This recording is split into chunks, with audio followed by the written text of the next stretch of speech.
Syedaralun, banjir dilaporkan melanda sejumlah desa yang berada dalam wilayah Kecamatan Blangmangat, Loksmawe pada Rabu 21 Desember 2022.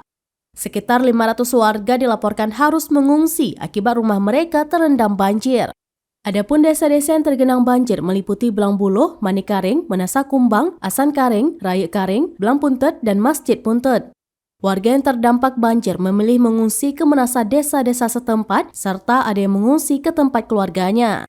Pantauan di lokasi banjir yang terjadi di kawasan Blangmangat kali ini ikut mengenangi Jalan Medan Banda Aceh, tepatnya di depan pabrik es Puntet. Ketinggian air di rumah masyarakat diperkirakan antara 0,5 meter hingga 1 meter.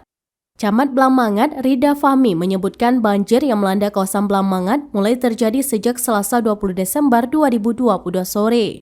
Namun pada malam harinya, jumlah debit air terus bertambah, menyebabkan warga harus mengungsi. Dilaporkan juga bahwa masih banyak warga yang mencoba bertahan di rumahnya masing-masing. Mengungsi dari hasil pantauan dari semalam sudah ada di Blangbuluh. Hari ini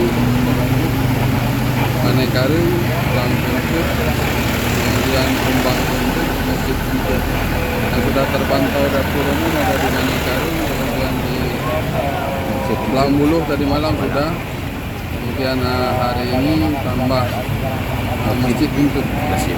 Karena kita sifatnya air yang turun, menunggu air yang turun, numpuk airnya sekarang di daerah Kumbang, Masjid Puntet, sekitar 1 meter lebih lah, di beberapa titik.